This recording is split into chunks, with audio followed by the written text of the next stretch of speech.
경기 북부와 영서 북부, 강원 산간에 한파특보가 내려진 가운데 오늘부터 다시 영하 5도를 밑도는 강추위가 기승을 부리겠습니다.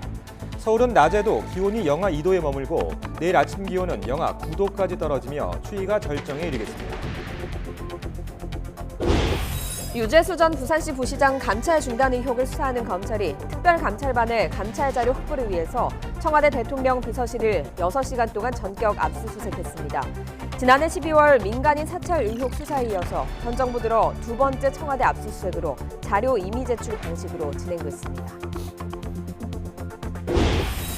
검찰의 압수수색에 대해 청와대는 비혐의자의 진술에 의존해 두 차례나 압수수색했다며 강한 유감을 밝혔습니다.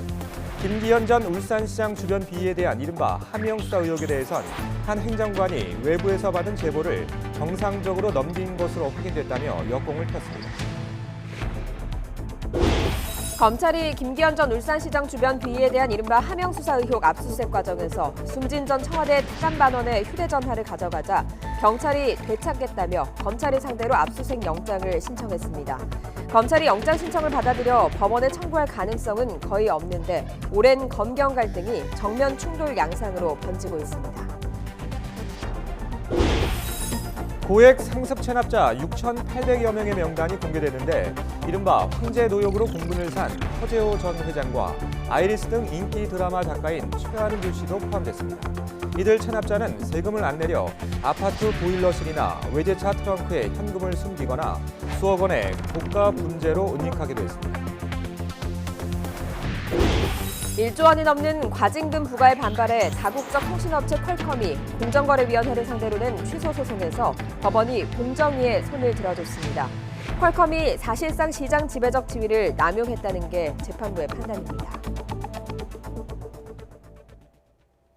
여러분 안녕하십니까? 12월 5일 목요일 굿모닝 화이팅 시작합니다.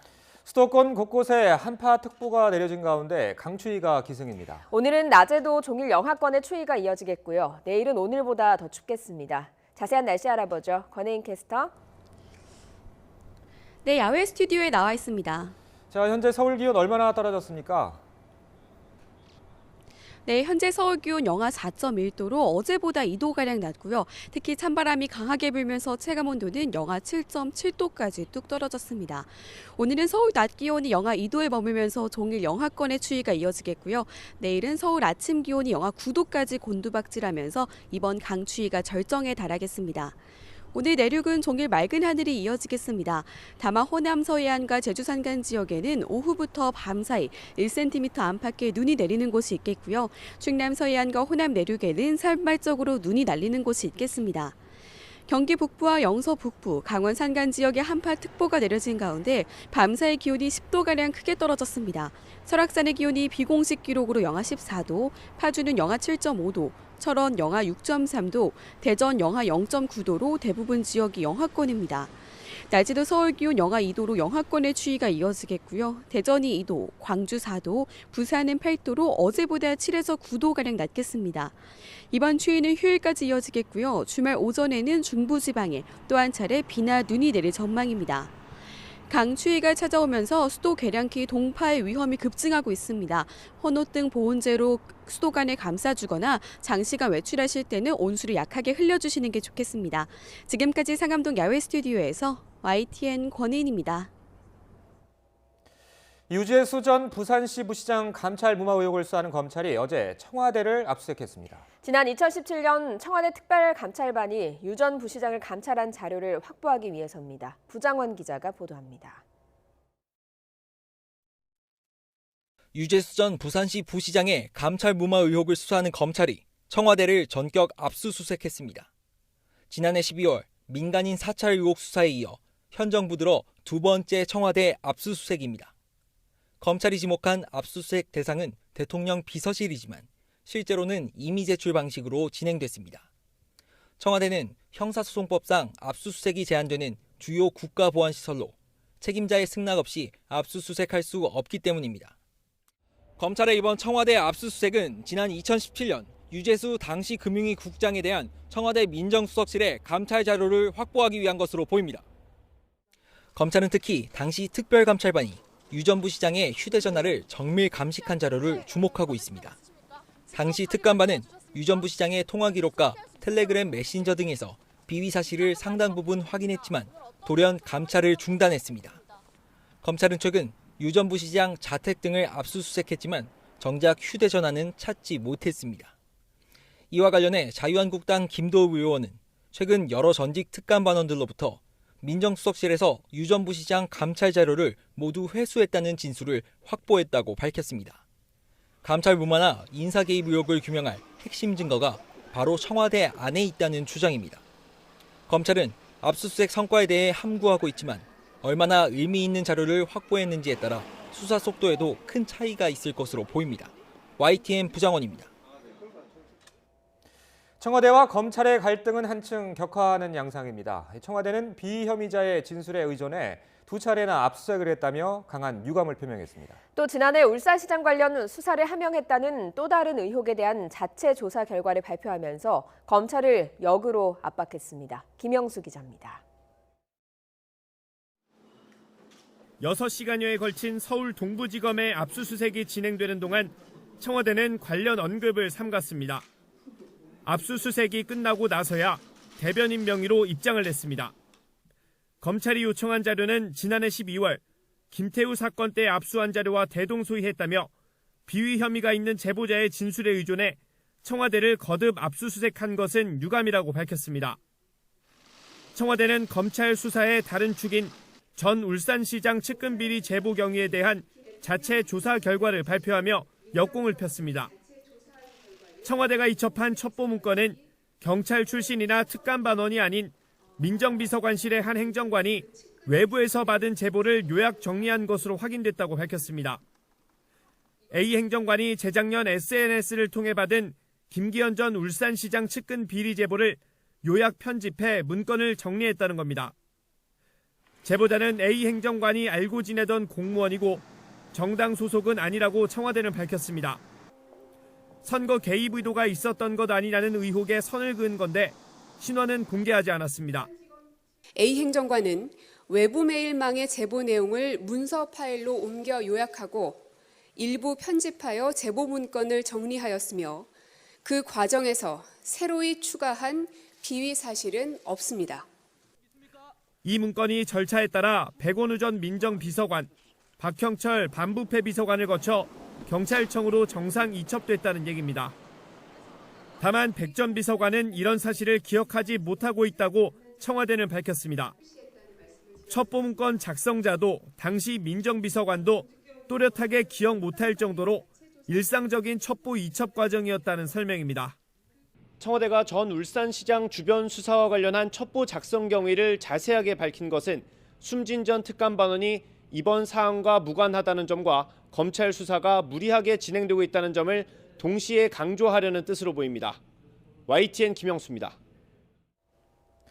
청와대가 이름을 밝히지 않은 김기현 전 울산시장 관련 비위 첩보의 최초 제보자는 송병기 울산시 부시장으로 확인됐습니다. 송철호 현 시장의 측근이라 제보 의도를 놓고 정치적인 논란이 예상됩니다. YTN이 송병기 부시장과 직접 통화했습니다. 송 부시장은 자신이 제보하려고 한 게 아니라 청와대 행정관이 먼저 물어와서 설명해줬다고 했습니다. 최기성 기자의 단독 보도입니다. 송병기 울산시 경제부시장은 캠핑장에서 만난 청와대 행정관과 꾸준히 소통해왔다는 점을 YTN과 통화에서 인정했습니다.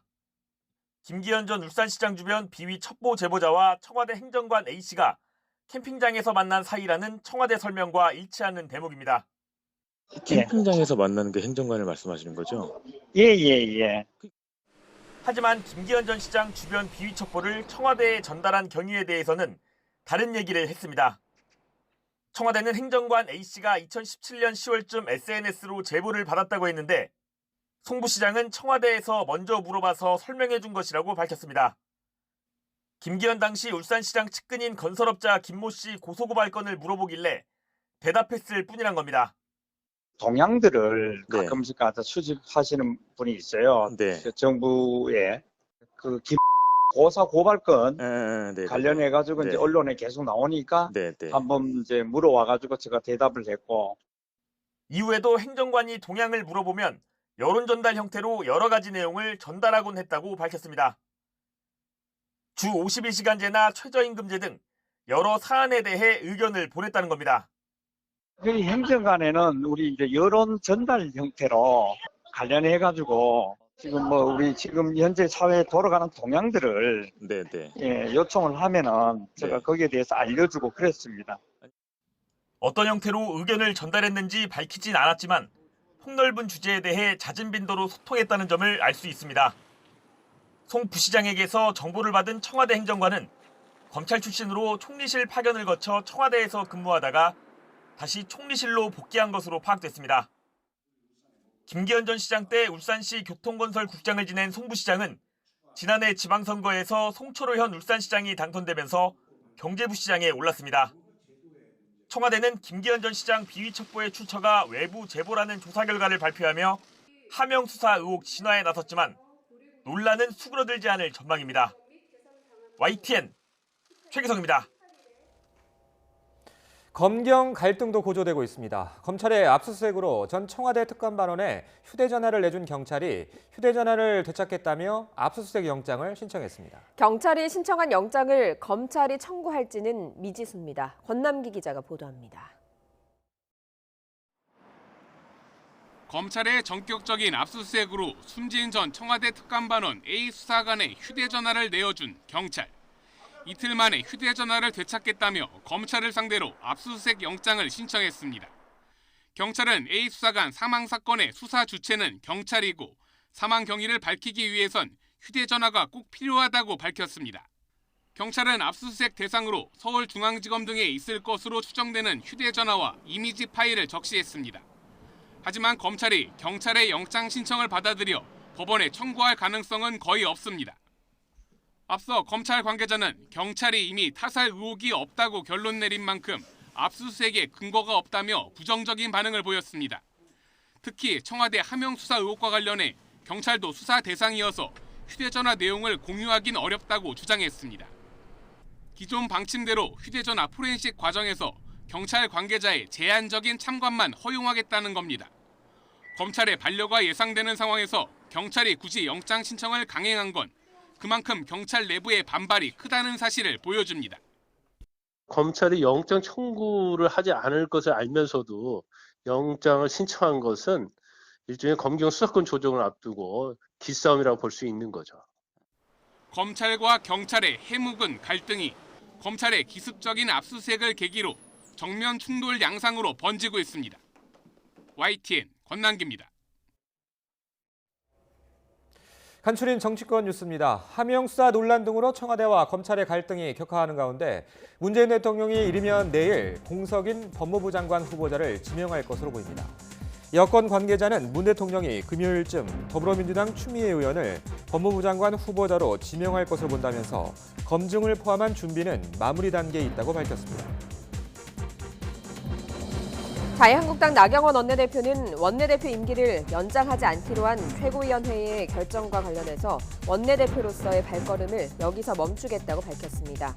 나 원내대표는 의원총회에서 자신의 임기 연장 여부를 묻지 않겠다며 권한과 절차를 둘러싼 여러 가지 의견이 있지만 당의 승리를 위해 내린 결정이라고 생각한다고 말했습니다. 자유한국당 친박계 4선인 유기진 의원이 차기 원내대표 경선 출마를 선언했습니다. 유 의원은 국회 정론관에서 기자회견을 열고 여당이 일방적으로 몰아가고 있는 선거법 개정과 공수처 설치 법안이 국회에서 통과되지 않도록 하겠다며 한국당의 협상력을 높이겠다고 밝혔습니다. 바른미래당 비당권파 모임이 창당을 준비하는 신당 명칭을 변화와 혁신으로 정했습니다. 유이동 신당기획단 공동단장은 국회에서 기자회견을 열고 변화와 혁신이라는 당명으로 오는 8일 중앙당 발기인 대회를 할 예정이라고 밝혔습니다. 트럼프 미국 대통령이 북한을 상대로 무력을 사용할 수도 있다고 하자 북한이 이에 반발하는 담화를 내놨습니다. 다만 불쾌감을 표현하면서도 표현 수위는 조절한 것으로 평가됩니다. 왕선택 통일외교 전문기자의 보도입니다. 도널드 트럼프 미국 대통령이 북한에 대한 무력 사용 가능성을 언급한 것에 대해 북한이 인민군 총참모장 박정천 육군대장 이름의 담화를 발표했습니다. 박정천 총참모장은 북한 무력 최고사령관, 즉 김정은 국무위원장이 그 소식을 불쾌하게 접했다고 전했습니다. 미국 대통령이 북한을 염두에 두고 무력 사용도 할 수 있다는 발언을 한 것에 대해 매우 실망했다고 강조했습니다. 그러면서 무력 사용은 미국만의 특권이 아니라면서 북한도 신속한 상응 행동을 할 수 있다고 강조했습니다. 박정천 총참모장 담화는 지난해 6월 싱가포르 북미 정상회담 이후 북한이 트럼프 대통령을 직접 겨냥해 비난 발언을 제기한 첫 번째 사례입니다. 최고 지도자에 대한 험담에 대해서는 반드시 격렬하게 반격을 가한다는 북한의 평소 원칙에 따른 반응으로 풀이됩니다. 다만 내용과 표현에 대해서는 수위 조절을 한 것으로 평가됩니다. 반박 입장을 표현하면서도 북한과 미국 사이에 물리적 격돌을 저지하는 유일한 담보로 되는 것이 북미 정상 사이의 친분 관계라고 거듭 강조했습니다. 아베 신조 일본 총리를 비난하면서 천치, 바보, 못난이 등 극도의 욕설과 험담을 사용한 것과 달리 무력 사용 발언 등 허세적인 발언은 자칫 상대방의 심기를 다치게 할 수 있다면서 매우 친절한 표현을 사용했습니다. 또 트럼프 대통령 발언이 가정적인 상황을 전제한 발언이라는 점을 인정한다는 표현도 포함했습니다. 박정천 총참모장 담화는 트럼프 대통령 발언에 원칙적으로 반발했지만 김정은 위원장과 트럼프 대통령의 개인적 친분을 바탕으로 북미 협상에 대한 기대감을 갖고 있다는 점을 거듭 확인한 것으로 평가됩니다. YTN 왕선택입니다. 캄보디아에 있는 북한 식당이 모두 폐쇄되고 태국과 네팔의 일부 북한 식당도 문을 닫은 것으로 전해졌습니다. 유엔 안보리 결의에 따른 것으로 다른 나라에서도 비슷한 조치가 잇따를 것으로 보입니다. 김영근 기자가 보도합니다. 캄보디아 프놈펜에 있는 식당입니다. 북한이 외화벌이를 위해 운영하는 곳입니다. 최근 이 식당을 비롯해 북한 식당 6곳이 문을 닫았습니다. 식당에서 일하던 북한 종업원들도 귀국 준비를 하는 것으로 알려졌습니다. 캄보디아 정부가 유엔 안보리 결의에 따라 북측에 철수를 요구했기 때문입니다. 2017년 채택한 대북제재 결의는 북한의 달러벌이를 막기 위해 유엔 회원국이 자국 내 모든 북한 노동자들을 북한으로 돌려보내도록 하고 있습니다. 태국의 북한 식당도 최근 일부 문을 닫았습니다. 네팔에 있는 북한 식당 2곳도 폐쇄됐습니다. 북한과 전통적인 유대 관계가 있는 베트남의 북한 식당은 아직 철수 징후는 없습니다. 하지만 베트남 정부도 어떤 형식으로든 안보리 결의를 따를 것이라는 관측입니다. 내년부터 안보리 비상임 이사국이 되기 때문입니다. 취업 비자를 연장하지 않는 방법으로 자연스럽게 식당 문을 닫게 할 것이라는 전망도 나옵니다. 다른 국가에서도 비슷한 조치가 잇따를 것으로 보입니다. 안보리 결의 이행 기간 만료가 오는 22일까지로 코앞으로 다가왔기 때문입니다. 한때 12개 나라에 100곳 넘게 운영되며 외화벌이의 효자 역할을 해온 북한 식당. 유엔의 돈줄 제기로 고사 위기를 맞으며 북한 경제에도 타격을 주고 있습니다. YTN 김영근입니다. 왕이 중국 국무위원 겸 외교부장이 4년여 만에 우리나라를 방문해 한한령, 즉 한류 금지령 해제 조치에 공감한 것으로 알려졌습니다. 외교부에서 열린 회담에서 왕 국무위원과 강경화 외교부 장관은 한중 인문교류 촉진위원회를 열기로 하고 한한령과 관련해서도 양국 관계를 완전히 정상화해야 한다는데 의견을 같이 한 것으로 전해졌습니다. 문재인 대통령은 오늘 오후 청와대에서 왕이 중국 국무위원 겸 외교부장을 접견합니다. 문 대통령은 왕 국무위원에게 한반도 비핵화 진전을 위한 협조를 당부하고 한중 관계 강화 방안에 관해 의견을 나눌 것으로 보입니다. 특히 이번 달 중국 청두에서 열릴 예정인 한중일 정상회의를 이용한 한중 정상회담 개최, 내년 시진핑 주석의 방안에 대해서도 논의가 있을 전망입니다.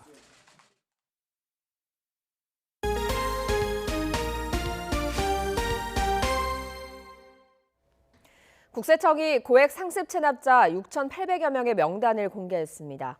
황제노역으로 공분을 산 허재호 전 대주그룹 회장과 구암 허준과 아이리스 등 인기 드라마 작가도 포함돼 있었습니다. 오인석 기자가 보도합니다.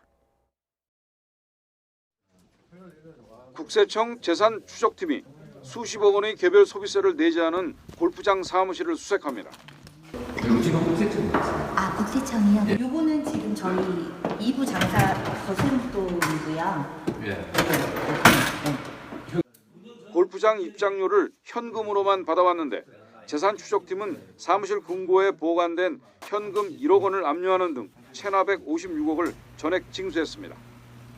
수억 원어치 고가 분재를 숨겨온 체납자도 덜미가 잡혔습니다. 비닐하우스 문을 뜯고 들어가자 체납 발생 전 부동산을 처분하고 은닉한 고가 분재 377점이 적발됐고 모두 압류 처분됐습니다. 또 양도소득세를 내지 않으려 아파트 보일러실에 현금을 숨기는가 하면 외제차 트렁크에서 5만 원권 1,800여 장이 쏟아져 나온 경우도 있었습니다. 국세청 조사관과 체납자 사이에 말다툼도 벌어집니다. 그래도 사장님 이래 큰 아파트에 저런 좋은 차 가지고 살고 계시잖아요. 아니 무슨 그런 소리 합니까? 이런 삶살이가 20년, 30년 된 거라요. 국세청이 체납 발생일로부터 1년이 지난 국세가 2억 원 이상인 고액 상습 체납자 6,838명의 명단을 공개했습니다. 하루 5억 원의 황제 노역으로 비난을 받은 허재호 전 대주그룹 회장은 종합부동산세 등 56억 원을 체납했습니다. 부암 허준과 올인, 아이리스 등을 쓴 방송작가 최완규 씨도 양도소득세 등 13억 9천만 원을 내지 않았습니다. 전체 체납액은 5조 4,073억 원으로 개인 최고액은 1,632억, 법인 최고액은 450억 원입니다. 국세청은 각 지방국세청에 체납자 재산 추적과를 설치하여 재산을 숨기고 체납 처분을 회피하는 악의적 고액 체납자에 대한 추적 조사를 실시하고 있으며 올해 10월까지 민사소송 제기 및 형사 고발 등을 통해 약 1조 7천억 원을 징수하거나 채권 확보하였습니다. 국세청은 은닉 재산을 제보해 체납 세금 징수에 기여한 신고자에게 최대 20억 원의 포상금이 지급된다고 밝혔습니다. YTN 오인석입니다. 1조 원이 넘는 과징금을 놓고 공정거래위원회와 다국적 통신업체 퀄컴이 법적 싸움을 벌였는데요. 법원이 공정위에 손을 들어줬습니다. 재판부는 퀄컴이 사실상 시장 지배적 지위를 남용했다고 판단했습니다. 이경국 기자의 단독 보도입니다. 지난 2017년 1월 공정위는 퀄컴의 사상 최대인 1조 300억여 원의 과징금을 부과합니다. 이동통신의 필수적인 특허권을 토대로 국내 휴대전화 업체 등에 이른바 갑질을 했다고 본 겁니다. 칩셋 제조 판매에 필수적인 이동통신 셉에 대한 라이선스 제공을 거절하거나 제한하였습니다. 퀄컴 측은 이에 불복해 공정위를 상대로 취소 소송을 냈고 2년 10개월 만에 법원의 첫 판단이 나왔습니다. 공정거래 사건은 2심제로 진행되는 만큼 서울고법이 첫 선고를 내렸습니다. 법원은 1조 원대 과징금 부과가 적법하다며 공정위에 손을 들어줬습니다. 퀄컴의 칩셋 관련 표준 필수 특허는 공정하고 합리적이며 비차별적으로 제공되도록 약속돼 있습니다. 퀄컴 역시 이를 약속하고 특허 보유자 지위를 인정받았습니다. 이에 따라 재판부는 퀄컴이 경쟁사에 칩셋 제조의 필수적인 기술의 특허권 제공을 거절 제한하거나 모뎀 칩셋을 사려는 휴대전화 제조사에 특허권 계약을 강제하고 이를 거부하면 칩셋 공급을 멈추거나 제한한 건 시장 지배적 지위를 남용한 것이라고 봤습니다. 다만 재판부는 퀄컴이 다른 특허권까지 끼워 파는 식의 계약을 요구한 것 등은 근거가 부족하다고 판단했고 이에 따라 공정위가 부과한 10개의 시정명령 가운데 2개는 취소하도록 결정했습니다. 사실상 패소 평가를 받는 이번 판결에 대해 퀄컴 측이 상고하겠다는 뜻을 밝힌 만큼 최종 판단은 결국 대법원에서 내려질 것으로 보입니다. YTN 이경국입니다. 사건 사고 소식입니다. 경기도 성남 어린이집 등에서 5살 여자아이가 상습추행을 당했다는 논란이 일고 있는 가운데 인터넷에 가해 아동에 대한 협박성 글이 올라와서 경찰이 내사에 나섰습니다. 앞서 5살 A양의 부모는 지난달 경기도 성남의 아파트 단지와 어린이집 등에서 딸이 친구 B군에게 성추행을 당했다고 주장했습니다. 여성 스태프를 성폭행한 혐의로 재판에 넘겨진 배우 강지환 씨에게 오늘 1심 선고가 내려집니다. 강 씨는 지난 7월 경기도 광주시에 있는 자택에서 술에 취해 잠든 여성 스태프 2명을 성폭행하고 추행한 혐의로 기소됐습니다. 여자친구를 때린 뒤 잠적했다가 5달 만에 경찰에 붙잡힌 유명 인터넷 방송 진행자가 구속됐습니다. A씨는 지난 6월 여자친구였던 20대 여성을 마구 때려서 전치 8주에 이르는 상해를 입힌 혐의를 받고 있는데 지난 2013년에도 당시 여자친구에게 흉기를 휘둘러 다치게 한 혐의로 기소돼 1심에서 징역형을 선고받은 것으로 알려졌습니다. 서울시가 승차 거부를 많이 한 택시 회사에 운행 정지 처분을 내린 건 타당하다는 법원의 판단이 나왔습니다. 서울행정법원은 지난달 법인택시 회사 A사가 서울시의 운행정지 처분이 지나치다면은 행정소송에서 서울시의 손을 들어줬습니다. 지금까지 사건 사고 소식이었습니다. 수능 성적표가 통지되면서 수시 합격자도 속속 발표될 예정입니다. 주변의 합격 소식에 자칫 마음이 흔들릴 수도 있는데요. 지원 전략에 따라 당락이 갈리는 정시 준비에 집중할 필요가 있습니다. 권호진 기자입니다. 고교 3년 동안 노력의 결과물을 받는 날. 그렇습니다. 예상외로 긴장감은 찾아볼 수 없고 미소를 짓는 모습도 눈에 띕니다. 간혹 고개를 흔들거나 심각한 표정을 짓는 수험생들에게서 아쉬움이 느껴집니다. 만족할 수 있는 대학에 갈 만한 수준을 받은 게 아니라서 그냥 상향으로 조금 지원해보고 안 되면 1년 더 해보자 약간 이런 식으로. 살짝 아쉽긴 한데 그래도 준비했던 것만큼은 잘 나온 것 같습니다. 수험생들은 수능 성적을 토대로 속속 발표되는 수시 결과를 보면서 개별 상담 등 정시 준비에 들어갑니다. 당락의 변수가 될 수학과 국어의 표준 점수와 각 대학의 영역별 가중치 등의 진학 지도의 초점을 맞출 것으로 보입니다. 수학에 가중치를 두는 학교들이 많기 때문에 수학을 잘 본 학생과 못 본 학생이 아마 극명하게 차이가 날 것 같습니다. 그래서 수학을 상당히 비중을 두고 정시 상담을 하는데 임하게 될 것 같습니다. 특히 표준 점수를 합산했을 때 자신이 같은 점수대 수험생들 가운데 어느 과목에서 우세한지 따져보고 가중치 적용이 유리한 대학을 찾는 게 중요합니다. 같은 점수를 받아도 정시 전략에 따라 목표 대학은 물론 상위 대학의 당락도 좌우한다고 입시 전문가들은 강조합니다. 따라서 자신과 주변의 수시 결과에 흔들리지 말고 정시에 대비해 내 점수 유형에 가장 적합한 반영 모형을 찾는 데 집중해야 할 때입니다. YTN 근호진입니다.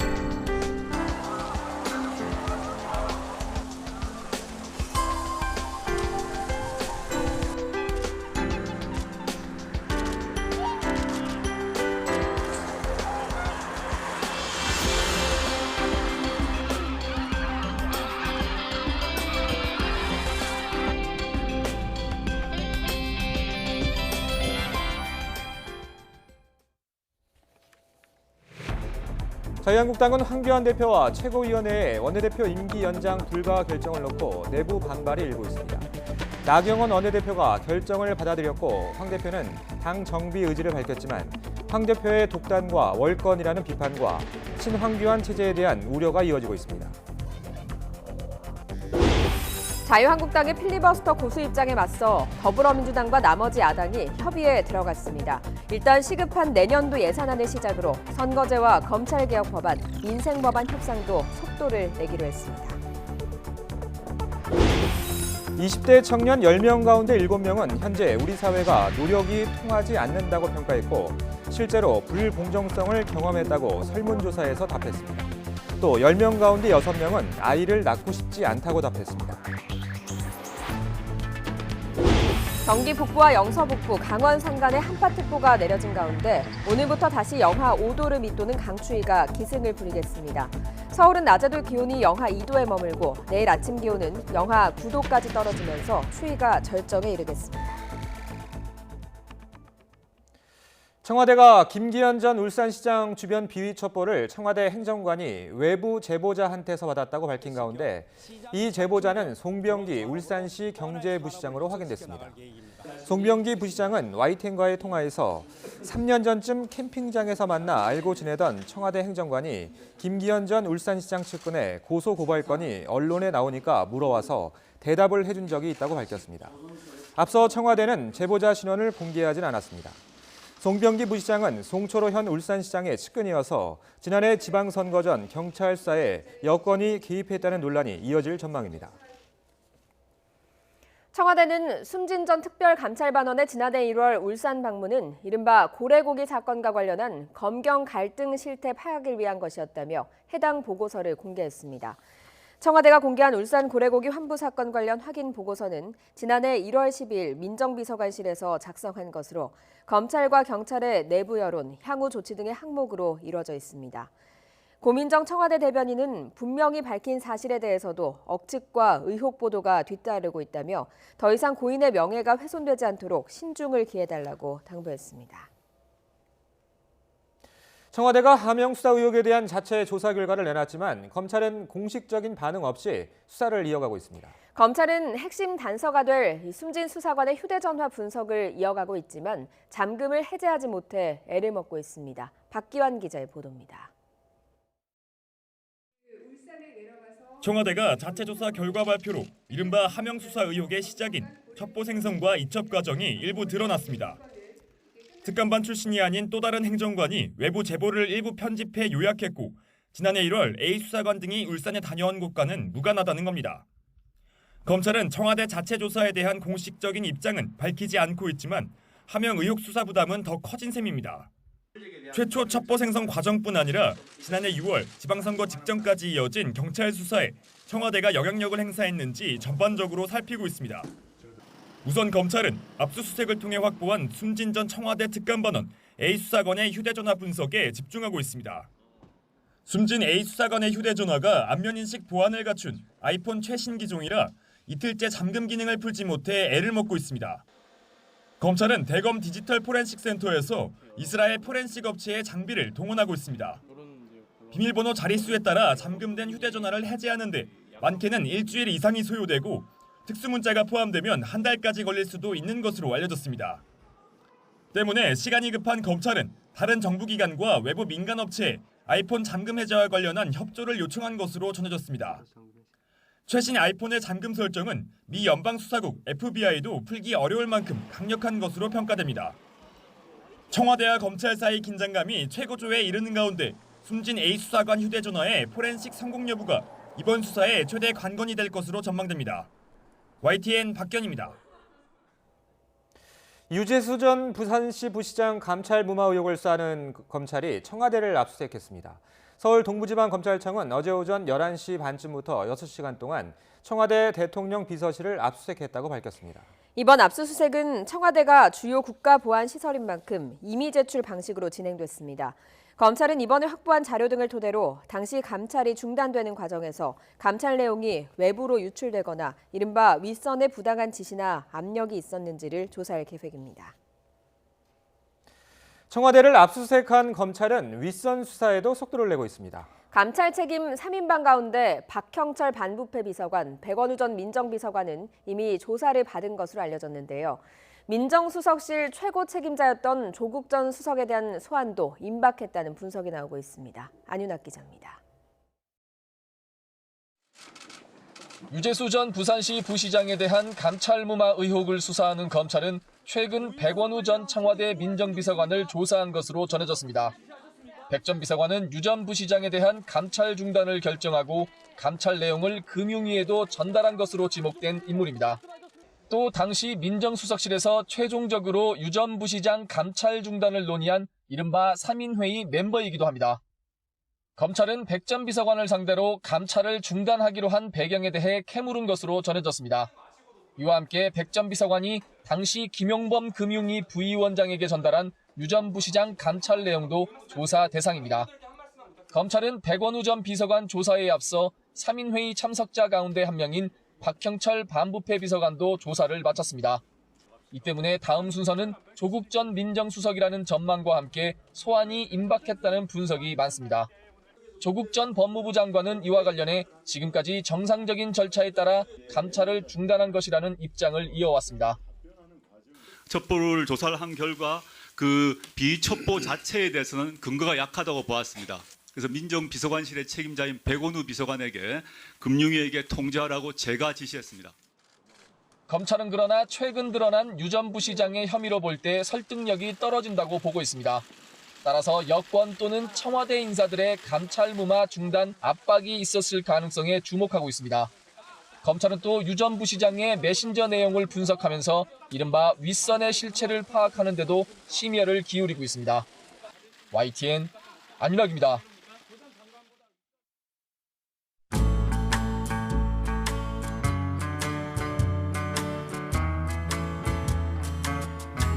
국민을 위한 국회가 된다면 제가 밥 잘 사주는 예쁜 누나가 될 각오가 있다. 이렇게 말씀을. 당의 승리를 위해서 내린 결정입니다. 자유한국당 원내대표 나경원의 발걸음은 여기서 멈춥니다. 그럴 줄 알았어.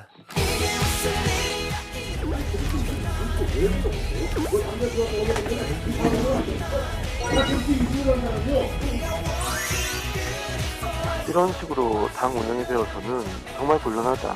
당이 정말 맑아진 모습을 보이는 것이 아닌가 생각하는 의도를 가지고 있습니다. 여러분 냉정하게 보시고 이걸 네이밍 해놓고 거기에 틀을 맞추지는 말고.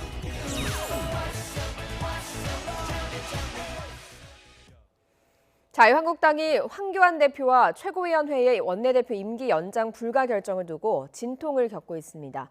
당 대표의 독단, 월권이라는 비판이 쏟아지고 있습니다. 한현희 기자의 보도입니다.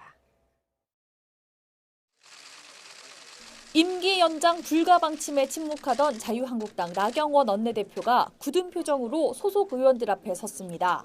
당초 자신의 재신임을 물으려던 의원총회에서 나 원내대표는 뜻을 접겠다고 밝혔습니다. 당의 승리를 위해서 내린 결정입니다. 자유한국당 원내대표 나경원의 발걸음은 여기서 멈춥니다. 당 안팎의 퇴진 압박이 커진 탓으로 보입니다.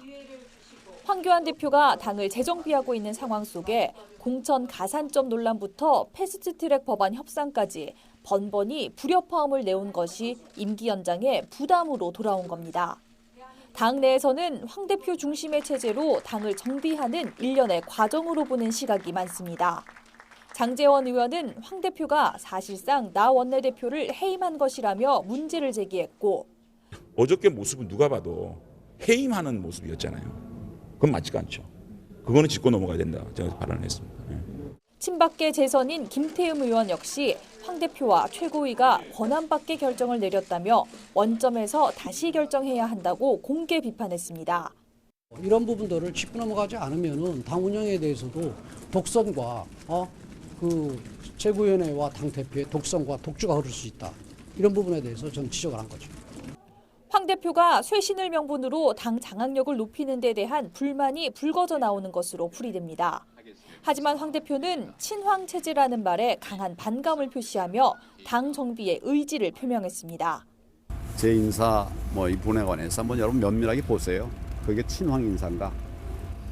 여러분 냉정하게 보시고 이걸 네이밍 해놓고 거기에 틀을 맞추지는 말고. 나 원내대표의 승복 결정으로 한국당 원내대표 경선은 다음 주 치러집니다. 하지만 이번 결정이 황 대표의 사당화라는 지적이 공개적으로 이어지면서 총선을 앞둔 한국당은 적잖은 진통을 겪을 것으로 보입니다. YTN 한현입니다. 앞서 보신 것처럼 사실상 제1야당의 원내대표가 힘을 잃은 가운데 여야 협상이 새 국면을 맞을지도 관심입니다. 더불어민주당과 나머지 야권은 일단 한국당을 뺀 채 할 일은 하겠다는 입장입니다. 나연수 기자가 보도합니다. 자유한국당은 필리버스터를 움켜쥔 채 아무런 응답도 하지 않고 있습니다. 오늘 저녁까지 대답을 기다리겠습니다. 민주당의 최후 통첩 다음 날. 응답 없는 한국당을 빼고 민주당과 바른미래당, 정의당, 민주평화당, 대한신당이 결국 만났습니다.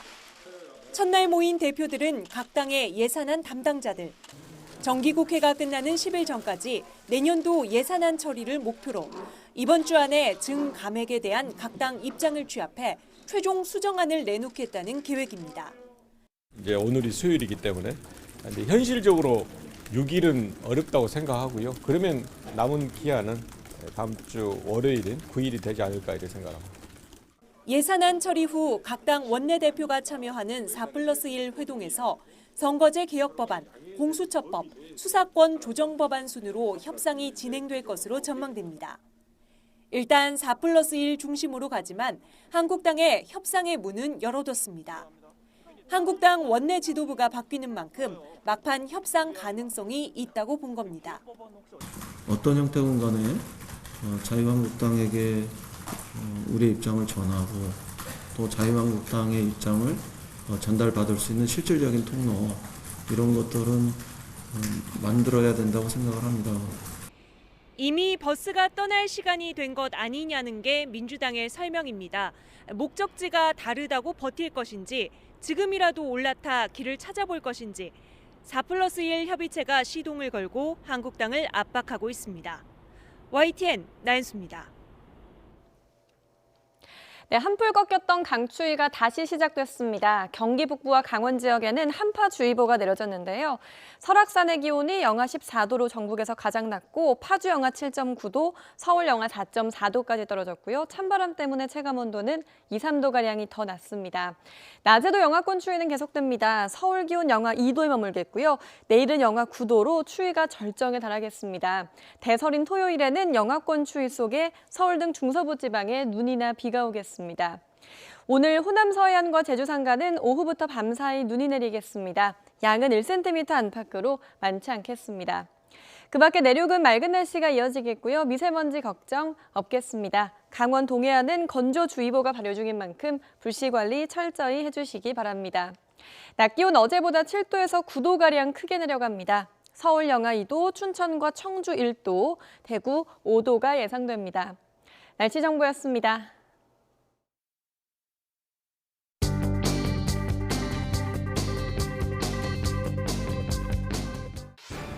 목요일 조간 브리핑입니다. 오늘은 한국조선일보와 한겨레신문 살펴봅니다. 먼저 한국일보 1면입니다. 검찰, 권력 심장보 찌르다라는 제목이 인상적입니다. 검찰이 청와대를 압수수색하며 전면전도 불사하고 있다고 묘사했습니다. 이어지는 기사, 청와대 경고 다음 날 치고 들어간 칼잡이 윤석열로 제목을 뽑았습니다. 피의 사실 공표 말라는 청와대의 경고에 윤 총장이 승부수를 던졌다고 분석했습니다. 다음 조선일보입니다. 김기현 첫 제보자는 송철호 울산시장의 측근이라는 제목 아래 관련 사진을 함께 실었습니다. 검찰의 청와대 압수수색에 대해 검찰을 그냥 두지 않겠다는 이해찬 더불어민주당 대표의 발언도 비중 있게 배치했습니다.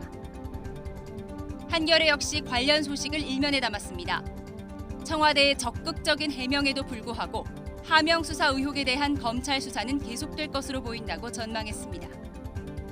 다음 눈에 띄는 기사 보시죠. 최태원 집은 42% 달라. 조선일보는 이혼 맞소송에 나선 노서영 아트센터 나비관장의 소식을 자세히 전했습니다. 노서영 관장, 어제 종가 기준으로 SK 주식 1조 3,900억 원을 요구한 셈이라고 합니다. 한국일보입니다. 백두산에 올라 모닥불을 쬐며 항일 빨치산 투쟁을 재현한 김정은 북한 국무위원장입니다. 트럼프 무력 엄포에 불쾌하다고 반응한 김 위원장. 발언 수위가 높지 않다는 평가가 중론이라고 분석했습니다. 연말정산 시즌이 돌아왔죠. 맞벌이면 한 명 명의의 카드를 집중적으로 사용하는 것이 유리하고 연금 계좌는 세액공제 혜택이 많은 대표적 항목이라고 하는데요. 환급금 많이 받는 요령 잘 살펴서 13월의 보너스 두둑하게 챙기시길 바랍니다. 지금까지 조간 브리핑이었습니다.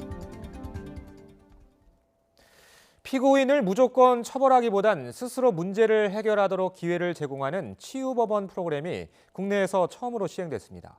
이 프로그램을 통해 석 달 동안 가족들과 영상 일기를 쓰며 금주한 음주운전자가 감형을 받았습니다. 다른 비슷한 사건으로 확대될지 주목됩니다.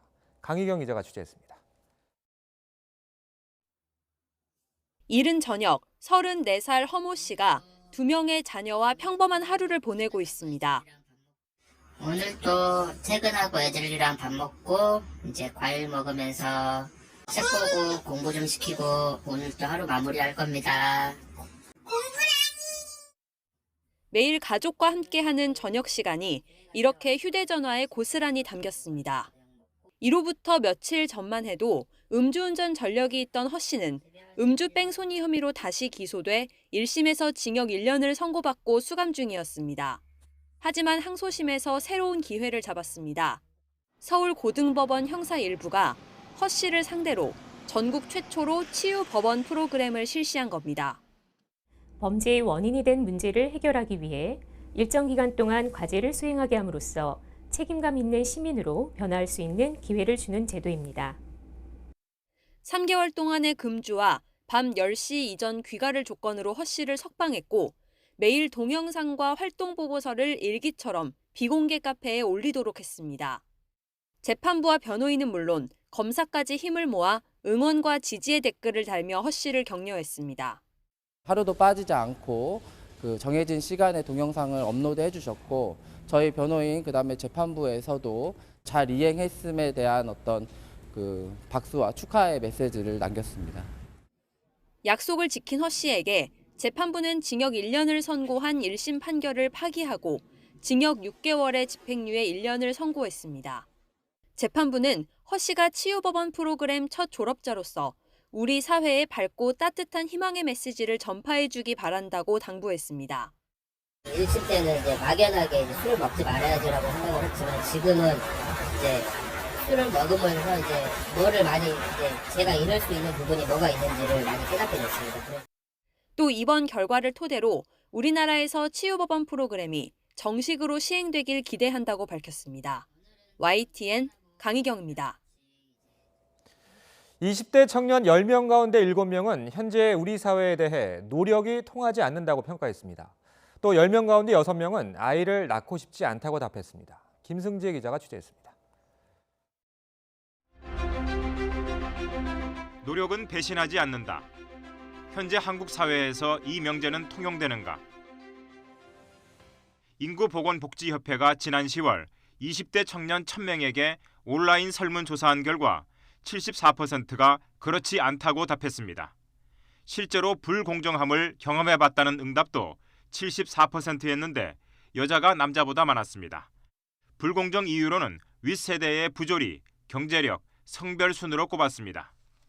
행복 정도에 대해서는 10점 만점 기준으로 본인은 5.93점, 또래 세대는 4.87점을 줘 본인보다 또래 세대가 더 행복하지 못하다고 평가했습니다.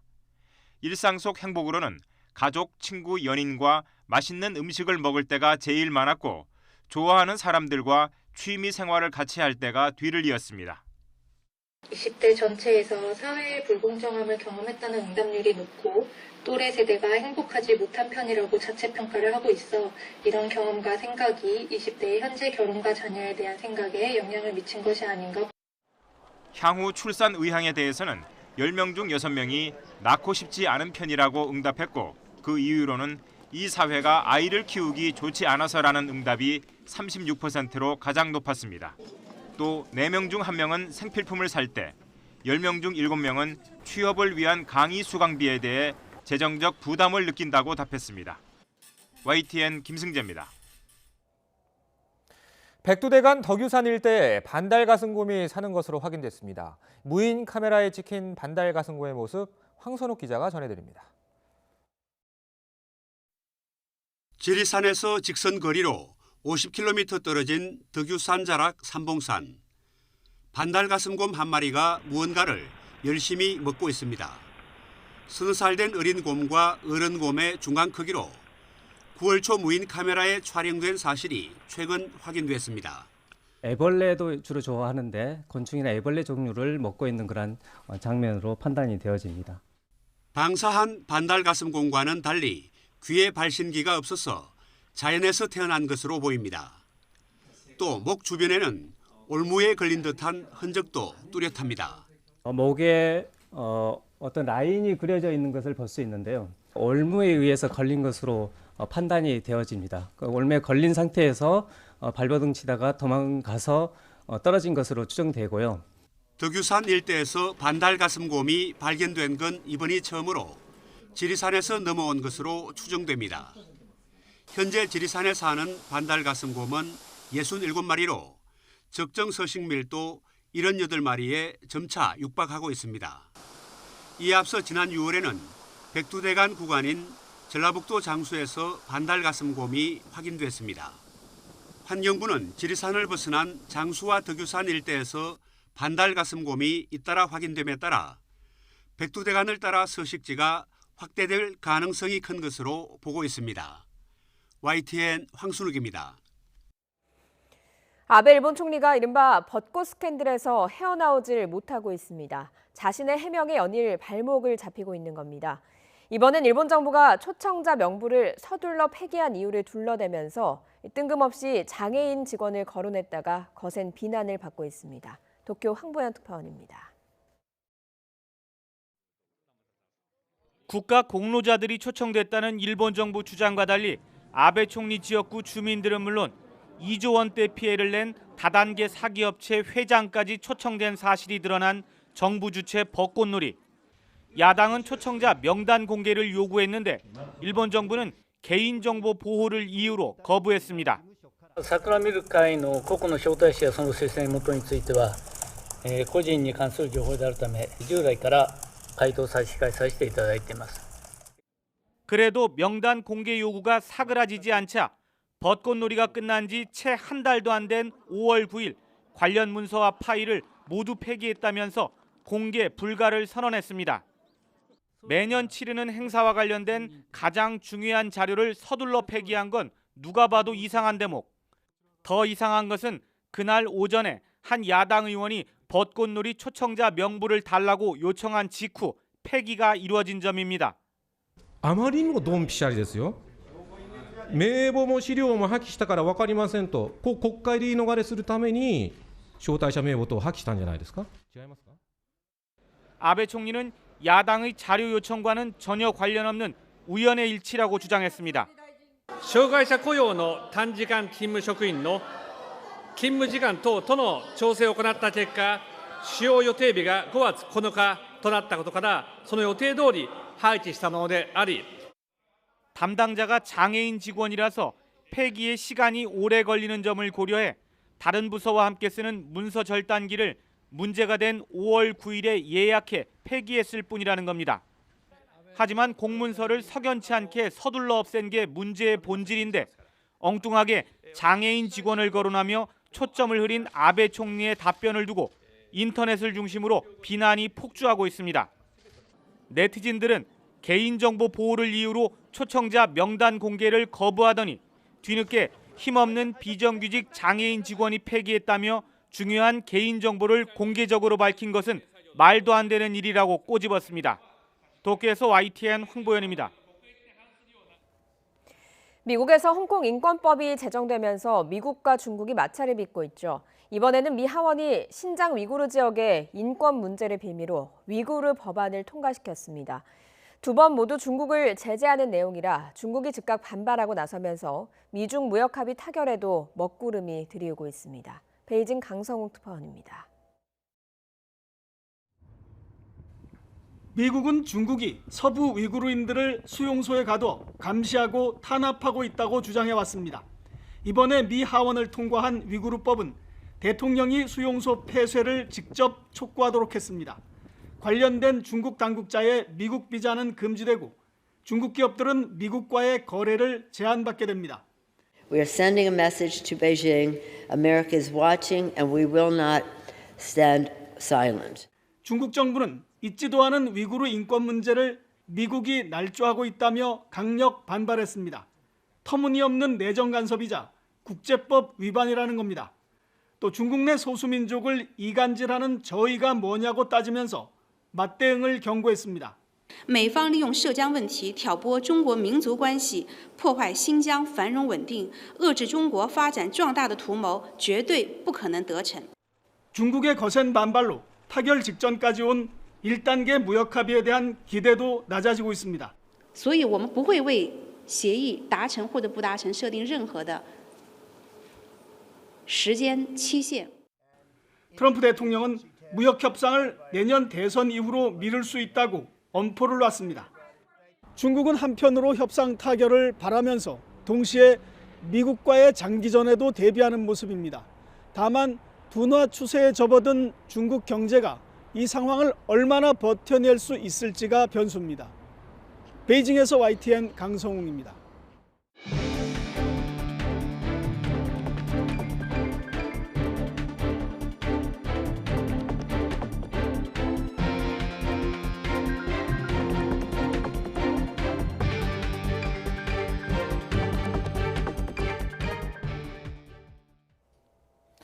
왕이 중국 국무위원 겸 외교부장이 4년여 만에 우리나라를 찾았습니다. 한한령, 즉 한류 금지령을 해제하자는 공감대가 마련된 것으로 전해집니다. 장하영 기자가 보도합니다. 왕이 중국 국무위원이 한중 간 사드 갈등 이후 처음으로 한국 땅을 밟았습니다. 첫 일정인 강경화 외교부 장관과의 외교장관 회담은 예정보다 길어진 2시간 20여 분 동안 이어졌습니다.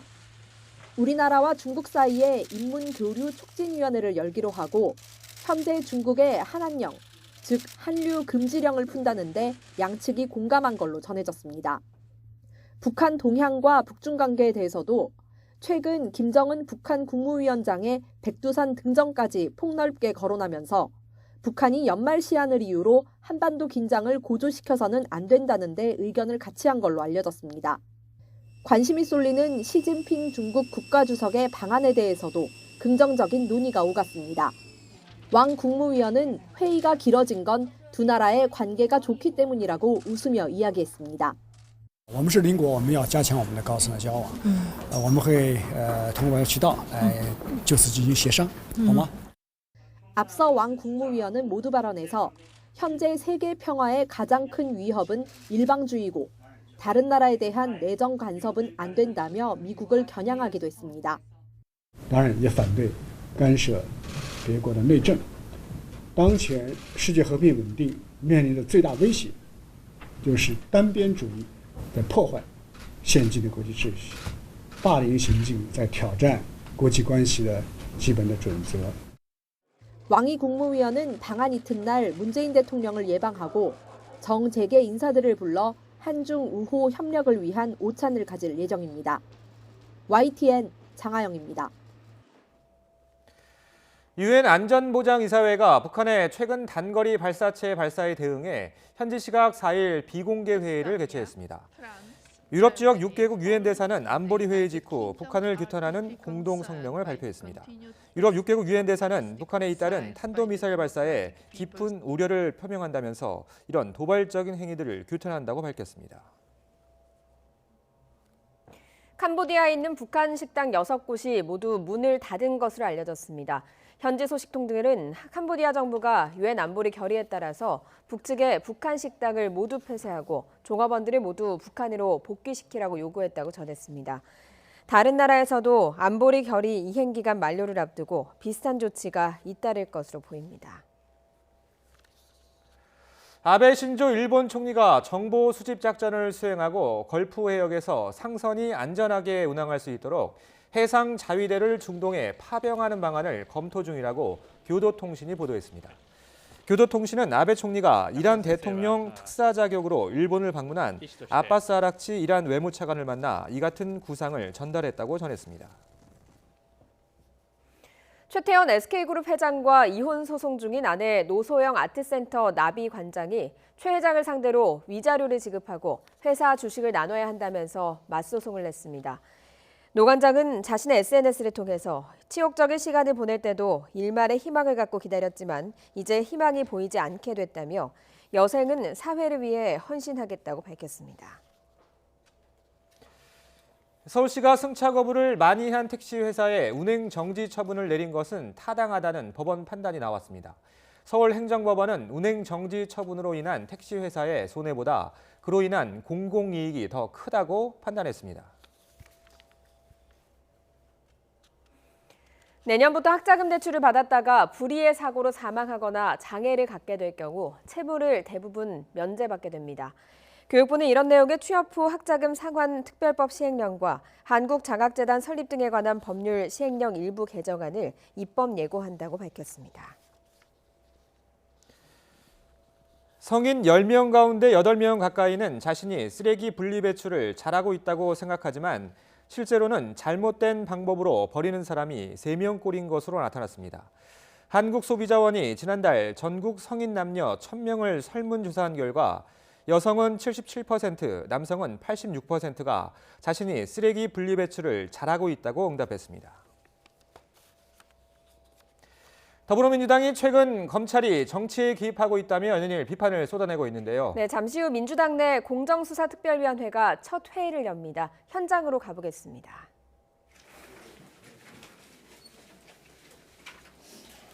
자, 지금 특위위원장을 맡고 있는 중진 의원, 서른 의원이 지금 모두 발언을 할 예정인데요. 네, 민주당은 어제 최고위를 통해서 당내 검찰 공정수사촉구 특별위원회를 구성했습니다. 서른 최고위원이 위원장으로 임명됐는데요. 지금 모두 발언을 할 것으로 보입니다. 자, 위원장은 서른 의원이 맡았고 그 외에도 이종걸, 송영길, 홍영표, 전해철 의원 등 중진 의원들이 대거 참여를 했습니다. 네, 오늘 특위는 청와대 감찰 무마 및 하명 수사 의혹 수사 과정에서 검찰의 정치 개입과 수사권 남용 문제가 불거졌다면서 대책을 논의할 것으로 예상이 되고 있습니다. 이 특위 구성 결정이 어제 내려졌으니까 오늘 우리 첫 회의인 셈인데 일단은 최근 검찰 수사에 대한 비판, 또 대응책, 또 앞으로 특위 구성을 어떻게 할지, 운영해 나갈지 이런 것들이 오늘 회의에서 논의될 것으로 예상이 됩니다. 네, 어제 청와대를 검찰이 압수수색을 했었죠. 지난 2017년 청와대 특별감찰반이 유재수 전 부산시 부시장을 감찰한 자료를 확보하기 위해서 청와대를 압수수색하기도 했는데요. 자, 7시 반부터 회의가 시작될 예정이었는데 지금 좀 지체되고 있는 분위기고요. 오늘 진행 순서는 모두 발언을 하고 그리고 자, 서른 의원의 얘기 잠깐 들어보겠습니다. 준비된 분만 모두 발언을 하시고 그리고 기자들의 요구에서 어서 오십시오. 사진을 찍고 그리고 비공개로 들어가겠습니다. 어서 오십시오. 맞춰서 오셨네.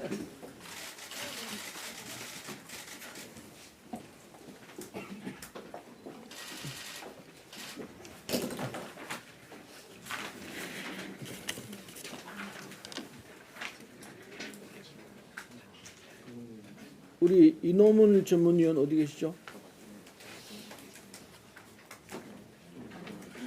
예, 일로 오시죠.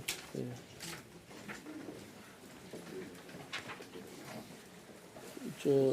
사회를 좀 보실랍니까? 공정수사 특별위원회가 열리고 있는데요. 좀 일체를 앉으셔가지고 진행되는 것을 기록을 좀.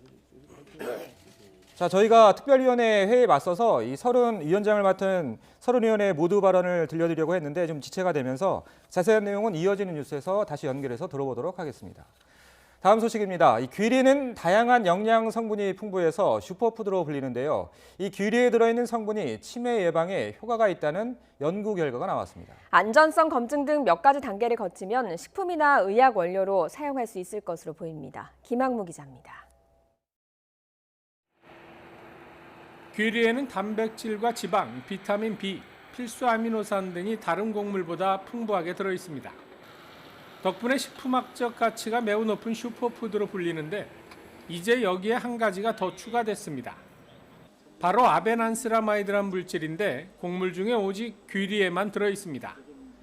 귀리의 여러 품종 중에서도 이 성분이 가장 많이 들어있는 품종은 대양. 농촌진흥청과 전남대의대 연구진은 대양귀리에서 추출한 이 물질이 알츠하이머성 치매 예방과 치료에 효과가 있다는 사실을 입증했습니다.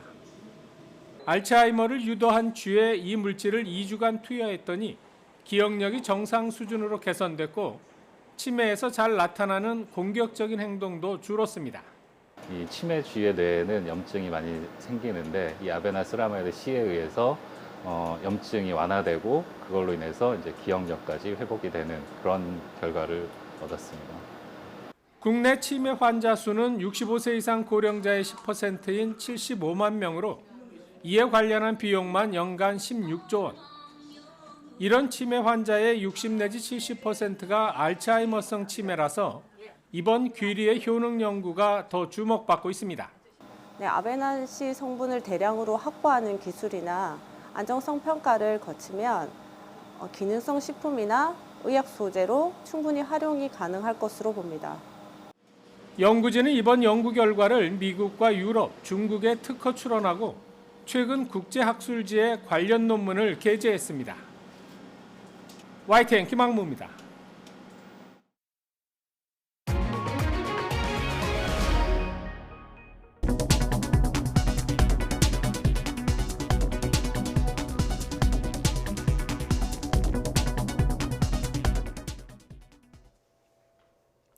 네, 오늘 문 밖을 나서면 찬바람이 정말 매섭다고 느끼실 겁니다. 영하권의 강추위가 찾아왔는데요. 경기 북부와 강원에 한파주의보가 내려진 가운데 설악산 영하 14.3도, 파주 영하 8.2도, 서울 영하 4.8도까지 떨어졌고요. 찬바람의 체감온도는 4도에서 7도가량이나 났습니다. 낮에도 영하권 추위는 계속됩니다. 서울 기온이 영하 2도에 머물겠고요. 내일 아침은 영하 9도까지 떨어지면서 추위가 절정에 달하겠습니다. 대설인 토요일에는 영하권 추위 속에 서울 등 중서부 지방에 눈이나 비가 오겠습니다. 오늘 호남 서해안과 제주 산간은 오후부터 밤사이 1cm 안팎의 눈이 오겠습니다. 그 밖에 내륙은 맑은 날씨가 이어지겠고요. 미세먼지 걱정도 없겠습니다. 낮 기온은 어제보다 7도에서 9도가량 크게 내려가겠습니다. 서울 영하 2도, 청주 1도, 대구 5도가 예상됩니다. 다음 주에는 추위가 한결 누그러지고 이맘때 초겨울 날씨가 이어지겠습니다. 날씨 정보였습니다. 굿모닝 YTN 2부 잠시 후에 이어집니다.